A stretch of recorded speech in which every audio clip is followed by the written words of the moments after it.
امثال کی کتاب اس کا 20واں باب۔ میں مسخرہ اور شراب ہنگامہ کرنے والی ہے، اور جو کوئی ان سے فریب کھاتا ہے دانا نہیں۔ بادشاہ کا روب شیر کی گرج کی مانند ہے، جو کوئی اسے غصہ دلاتا ہے اپنی جان سے بدی کرتا ہے۔ جھگڑے سے الگ رہنے میں آدمی کی عزت ہے، لیکن ہر ایک احمق جھگڑتا رہتا ہے۔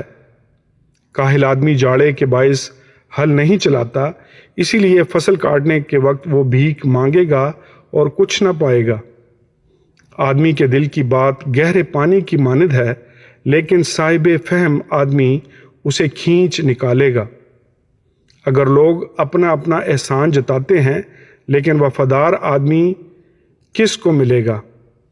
راست رو صادق کے بعد اس کے بیٹے مبارک ہوتے ہیں۔ بادشاہ جو تخت عدالت پر بیٹھا ہے، خود دیکھ کر ہر طرح کی بدی کو پھٹکتا ہے۔ کون کہہ سکتا ہے کہ میں نے اپنے دل کو صاف کر لیا ہے اور میں اپنے گناہ سے پاک ہو گیا ہوں؟ دو طرح کے باٹ، دو طرح کے پیمانے، ان دونوں سے خداوند کو نفرت ہے۔ بچہ بھی اپنی حرکات سے پہچانا جاتا ہے کہ اس کے کام نیک و راست ہیں کہ نہیں۔ سننے والے کان اور دیکھنے والی آنکھ دونوں کو خداوند نے بنایا ہے۔ خواب دوست نہ ہو، مبادہ تو کنگال ہو جائے، اپنی آنکھیں کھول کہ تو روٹی سے سیر ہوگا۔ خریدار کہتا ہے ردی ہے ردی، لیکن جب چل پڑتا ہے تو فخر کرتا ہے۔ مرجان کی تو کثرت ہے، لیکن بیش بہا سرمایہ علم والے ہونٹ ہیں۔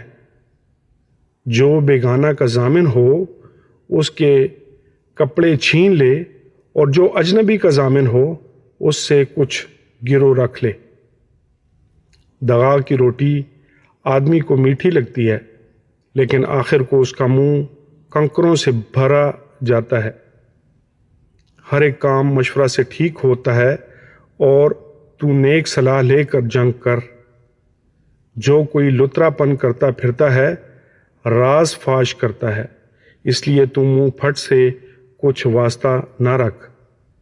جو اپنے باپ یا اپنی ماں پر لعنت کرتا ہے اس کا چراغ گہری تاریکی میں بجھایا جائے گا۔